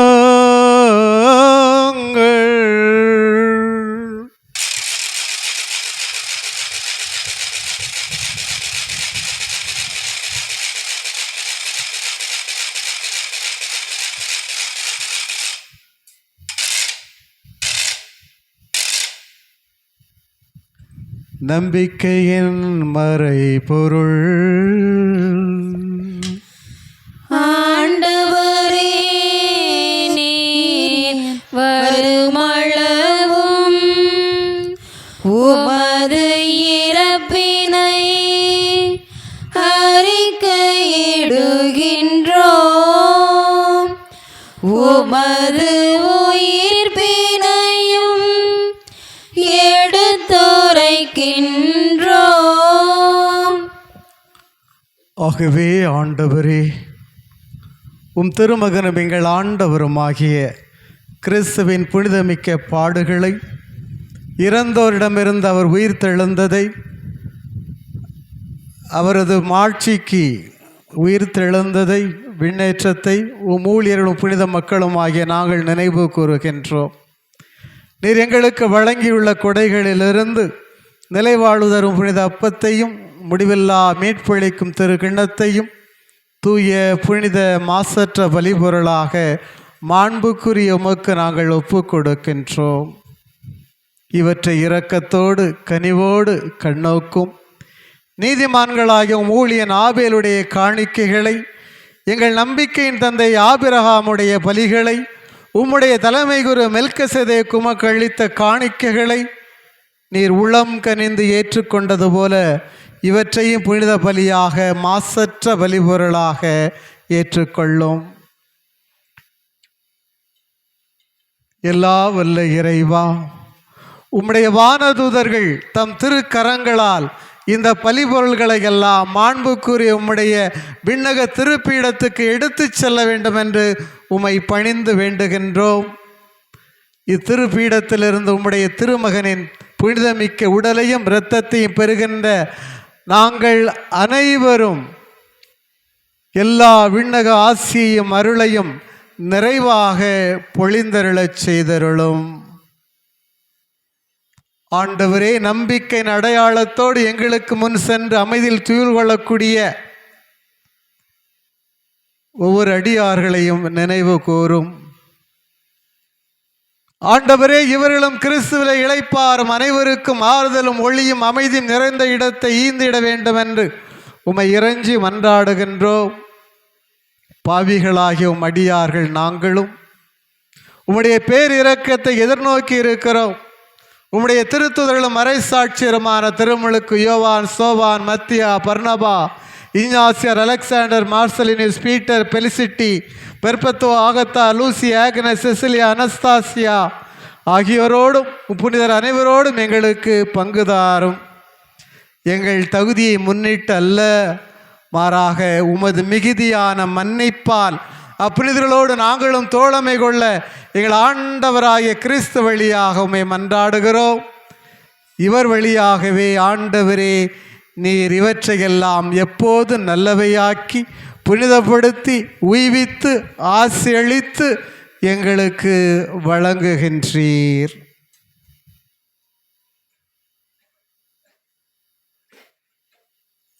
இவர் வழியாக இவரோடு இவரில் எல்லாம் வல்ல இறைவனாகிய தந்தையே, தூய ஆவியாரின் ஒன்றிப்பில் எல்லா புகழும் ஆட்சியும் என்றென்றும் உமக்கு உரியதே.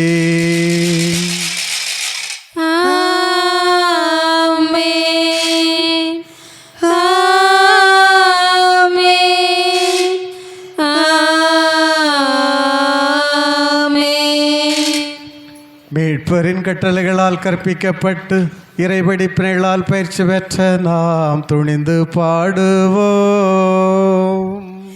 விண்ணுலகில் இருக்கிற எங்கள் தந்தையே, உமது பெயர் தூயது என போற்ற பெருக, உமது ஆட்சி வருக, உமது திருவுளம் விண்ணுலகில் நிறைவேறுவது போல மண்ணுலகிலும் நிறைவேறுக. எங்கள் அன்றாட உணவை இன்று எங்களுக்கு தாரும். எங்களுக்கு எதிராக குற்றம் செய்வோரை நாங்கள் மன்னிப்பது போல எங்கள் குற்றங்களை மன்னியும்.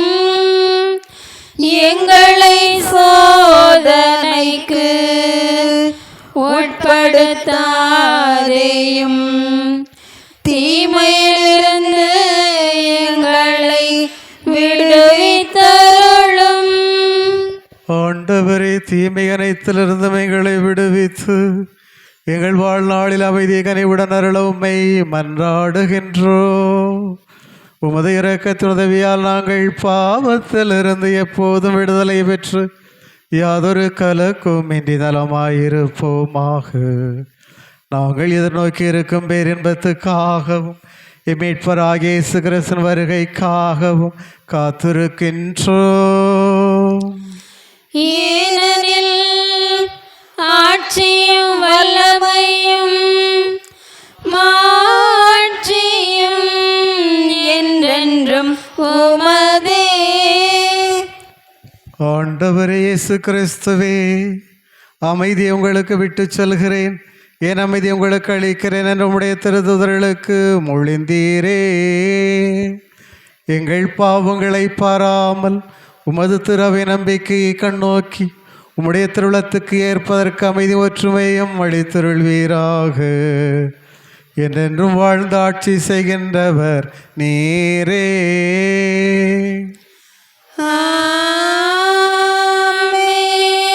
ஆண்டவருடைய சமாதானம் உங்களோடு என்றும் இருப்பதாக. உம் ஆன்மாவோடும் இருப்பதாக.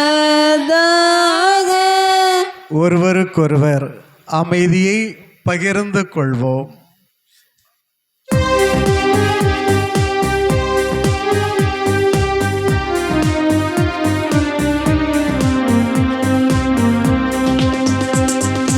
உலகின் பாவம் போக்குபவரே, நீர் எம் மீது இரங்குவீர். உலகின் பாவம் போக்குபவரே, நீர் எம் மீது இரங்குவீர். உலகின் பாவம் போக்குபவரே, எமக்கு அமைதியை தந்தருளும்.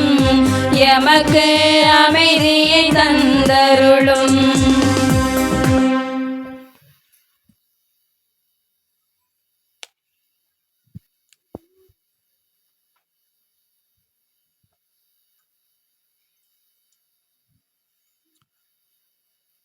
இதோ இறைவனுடைய செம்மறி, இதோ உலகின் பாவங்களை எல்லாம் போக்குகின்றவர்.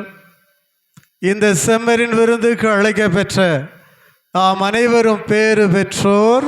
ஆண்டவரே, நீர் என் இல்லத்தில் எழுந்தருள நான் தகுதியற்றவள். ஆனால் ஒரு வார்த்தை மட்டும் சொல்லியருளும், எனது ஆன்மா நலமடையும்.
அன்பானவர்களே,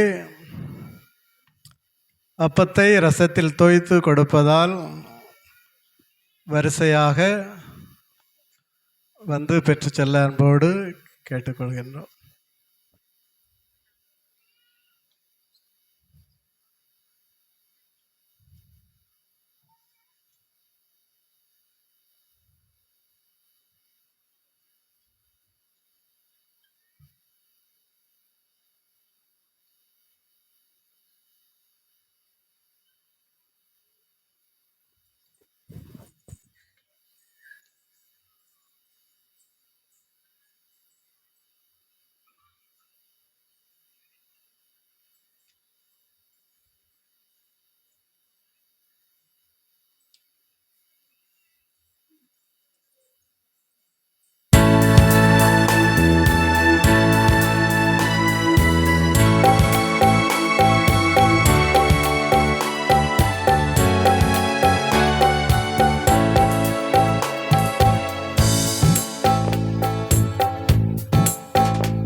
பகிர்வதில் பெறுகின்ற இன்பம் எதிலும் இல்லையே.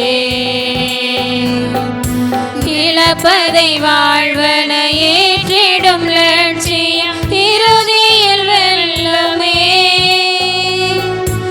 இருப்பதை பகிர்வதில் பெறுகின்ற இன்பம் எதிலும் இல்லையே. இழப்பதை வாழ்வன ஏற்றிடும் லட்சியம் இறுதியில் வெல்லுமே. மீதியில் வாடும் நேரிய மனங்கள் நீதியில் நிலைத்திடுமே.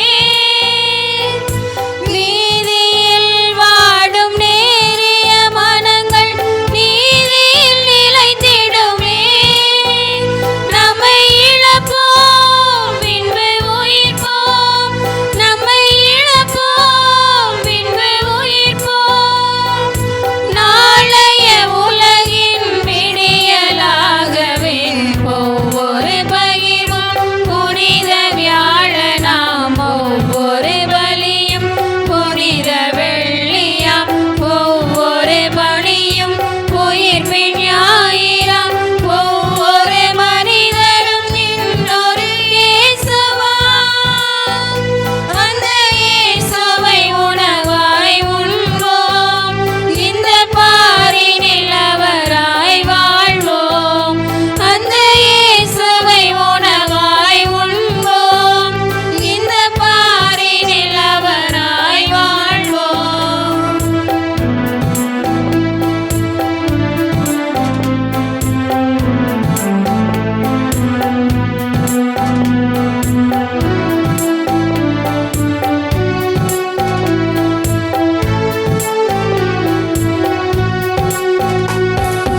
பாதங்கள் கழுவிய பணிவிடை செயலே வேதமாயானதே. புரட்சியை ஒடுக்கிய சிலுவை கொலையே புனிதமாய் நிலைத்ததே. பாதங்கள் கழுவிய பணிவிடை செயலே வேதமாயானதே. புரட்சியை ஒடுக்கிய சிலுவை கொலையே புனிதமாய் நிலைத்ததே. இயேசுவின் பலியும் இறப்பும் உயிர்ப்பும் இறையன்பின் சாட்சிகளே. இயேசுவின் பலியும் இறப்பும் உயிர்ப்பும் இறையன்பின் சாட்சிகளே. இறை உணர்வோம் நம்மை பகிர்வோம், இறை உணர்வோம் நம்மை பகிர்வோம். இயேசுவின் கொள்கைகள் நம்மில் வாழவே ஒவ்வொரு பகிர்வும் புனித வியாழனாம், ஒவ்வொரு பலியும் புனித வெள்ளியாம், ஒவ்வொரு பணியும் உயிர்ப்பின் ஞாயிறாம். ஒவ்வொரு மனிதரும் இயேசுவின் இயேசுவாம். அந்த இயேசுவை உணவாய் உண்போம், இந்த பாரினில் அவராய் வாழ்வோம். அந்த இயேசுவை உணவாய் உண்போம், இந்த பாரினில் அவராய் வாழ்வோம்.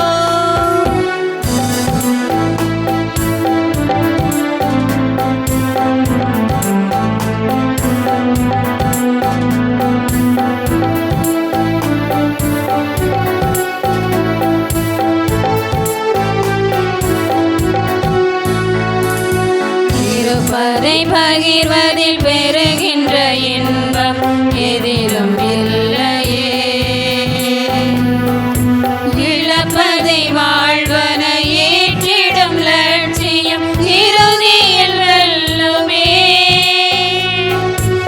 இருப்பதை பகிர்வதில் பெறுகின்ற இன்பம் எதிலும் இல்லையே. இழப்பதை வாழ்வன ஏற்றிடும் லட்சியம் இறுதியில் வெல்லுமே. வீதியில் வாடும் நேரிய மனங்கள் நீதியில் நிலைத்திடுமே. வீதியில்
நாளை திருப்பாடுகளினுடைய வெள்ளிக்கிழமையினுடைய நிகழ்வானது சரியாக 3 மணி அளவில் ஆரம்பமாகும். சரியாக 3 மணி அளவில் ஆரம்பமாகும்.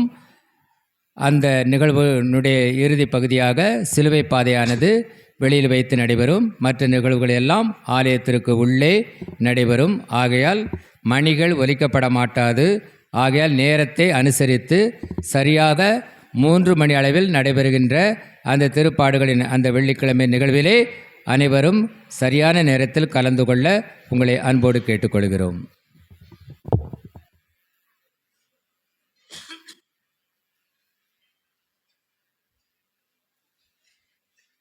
அன்பானவர்களே, திருப்பலி முடிந்தவுடன் நற்கருணை பவனியாக ஆலயத்திற்கு எடுத்துக்கொள்ளப்பட்டு புதிதாக அமைக்கப்பட்டிருக்கிற பீடத்திலே வைத்து இரவு ஆராதனை நடைபெறும். எனவே முடிந்த அளவிற்கு அமைதி காத்து இந்த திருப்பவனியிலே அனைவரும் பங்கேற்க உங்களை அன்போடு கேட்டுக்கொள்கிறேன். நன்றியோடு மன்றாடுவோமாக.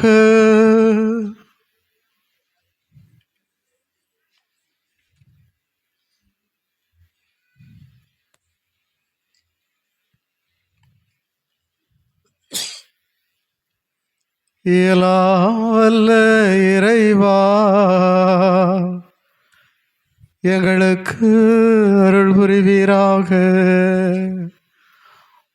திருமகனின் இரவு விருந்தினால் இவ்வுலகில் ஊட்டம் பெறுகின்ற நாங்கள் என்றென்றும் நிறைவடைய தகுதி பெறுவோமாக. எங்கள் ஆண்டவராகிய இயேசு கிறிஸ்து வழியாக உம்மை மன்றாடுகின்றோம்.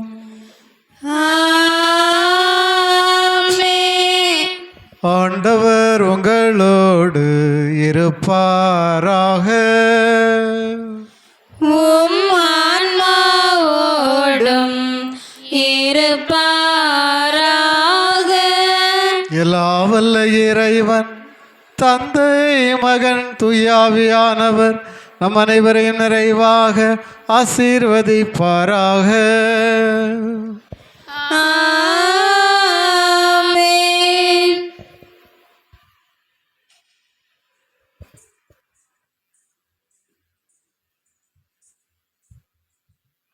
நான்காம் பகுதி, நற்கருணை பவனி. வெறுமை உணர்வும் வெறுப்புணர்வும் பல நேரங்களில் மனிதர்களுக்கு ஏற்படும் அடிப்படை உணர்வுகள். இவை மனிதர்களை அழிப்பதாகவோ வாழ்வை எரிப்பதாகவோ இருக்கக்கூடாது. தனிமையும் தவிப்பும் வருவது வாழ்விலிருந்து தப்பிப்பதற்காக அல்ல, மாறாக மீண்டும் மீண்டும் நல்ல தருணங்களை ஏற்படுத்துவதற்காக. தோல்விகள் வருவது வீழ்வதற்காக அல்ல, விருட்சமாக எழுவதற்கு என்பதை அறிந்தவர் இயேசு. எனவேதான் தனிமை, வெறுமை, வெறுப்பு இவை எவையுமே இயேசுவை கடவுளின் உறவிலிருந்து பிரிக்கவோ எரிக்கவோ முடியவில்லை. மீண்டும் உறவில் மகிழ்ந்து வாழ இயேசு தன்னை தயார் செய்யவே கெத்சமனை தோட்டத்திற்கு சென்றார். ஆம் அன்புக்குரியவர்களே, 1 மணி நேரம் என்னோடு விழித்திருந்து ஜெபிக்க வலுவில்லையா என்று கேட்கிறார் இயேசு. எனவே நாம் தனியாகவும் குடும்பமாகவும் குழுவாகவும் ஒன்று கூடி ஆராதிப்போம், ஆராதனையில் பங்கேற்போம். பவனி நடைபெற வசதியாக வழிவிட்டு நற்கருணை பவனியில் இயேசுவோடு பயணிப்போம். வாருங்கள் போகலாம்.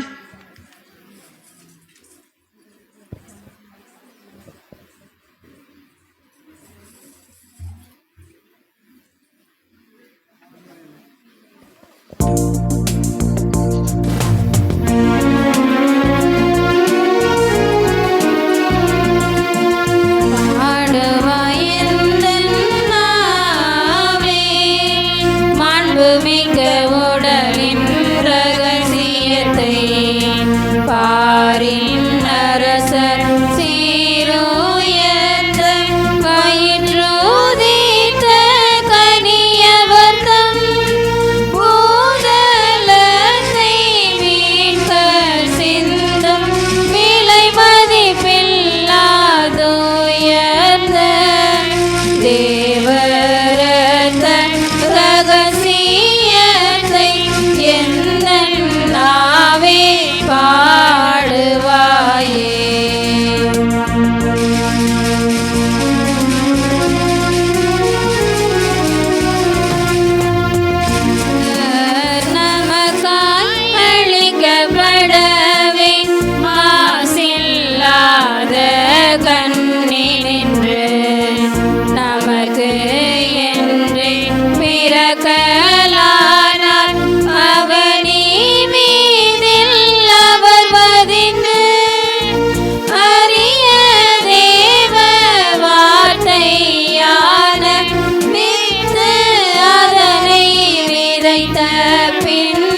அன்போடு அவர் அமர்ந்து நியமனத்தின்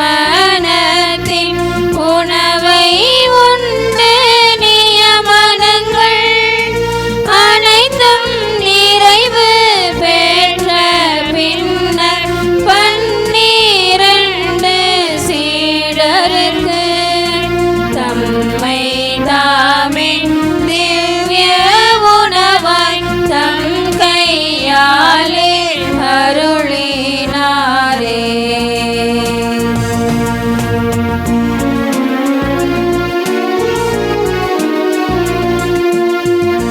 உணர்வான வார்த்தையானவர் வார்த்தையாலே உண்மையப்பம் அதனை சரீரம் ஆக்கினாரே ரசமும்